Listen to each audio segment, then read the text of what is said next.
Hi guys, welcome back to our channel. So సంక్రాంతికి విడుదలైన డాకు మహారాజ్కి ఆల్రెడీ పోస్టులు అయితే పెట్టారని చెప్పుకోవచ్చు అనమాట. దేవి థియేటర్లో ప్రదర్శితం అవుతుంది. కట్అవుట్లకి అయితే పర్మిషన్ లేదని చెప్పుకోవచ్చు. Already king of Sankranti block buster hunting అనే ఒక పోస్ట్ అయితే నిర్మాతలు వేస్తున్నారని చెప్పుకోవచ్చు అనమాట. డే 1 కలెక్షన్ ఎలా ఉన్నాయో మనం తెలుసుకుందాం.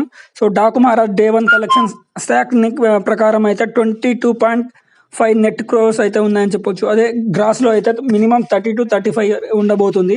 సో డే 1 మొత్తానికి 35 క్రోర్స్ అని చెప్పుకోవచ్చు అనమాట. దాని ప్రకారం అయితే ఆన్లైన్ మించి ఆఫ్లైన్ ఇంకా జరిగితే తెలుగు రాష్ట్రాల్లోనే 25 నుంచి 30 కోట్ల గ్రాస్ కలెక్షన్లో వచ్చే రేంజ్ అయితే చాలా ఉన్నాయని చెప్పవచ్చు ఈ మూవీకి. ఎందుకంటే మంచి మూవీ మంచి టాక్ బాగానే వచ్చింది. రొటీన్ స్టోరీ అయినా screen play, direction and Bobby Kolli గారు, తమన్ గారు బీజిఎం అయితే వామ్మో ఓర్ నాయనో దీన్ని బీజిఎం అంటారా.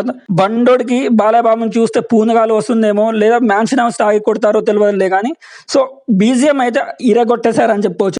చోట్ల మొత్తం కలిపి 3 నుంచి 4 కోట్ల రేంజ్లో ఈ గ్రాస్ కలెక్షన్లో ఉండబోతున్నాయి.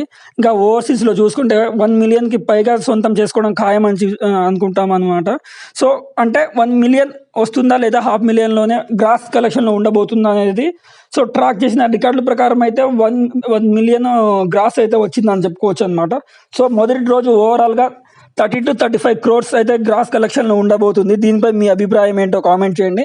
ఇంకా నైట్ షోస్ ఇంకా ఆఫ్లైన్ కలెక్షన్స్ ఇంకా మంచిగా ఉంటే 40 క్రోర్స్ అయితే వచ్చే ఛాన్సెస్ అయితే ఉన్నాయి అనమాట. సైనింగ్ ఆఫ్ నారాజు రాథోడ్ రివ్యూస్.